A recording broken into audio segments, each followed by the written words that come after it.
The state bird of Minnesota is commonly called the common loon. It is rarely called the rare loon.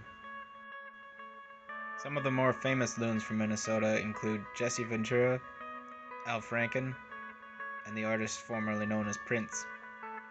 The loon is a shy bird, ducking underwater at the first sign of a camera. He lives a meaningless existence, floating along, waiting for something interesting to happen. Oh, no, maybe tomorrow.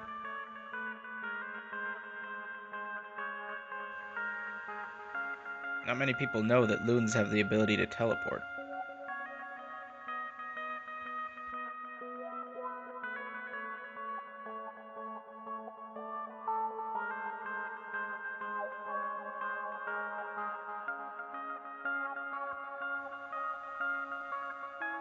Loons shake their leg whenever they poop.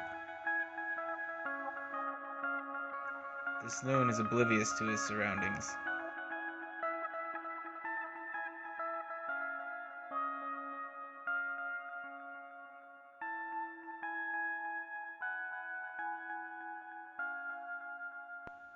No matter how ridiculous.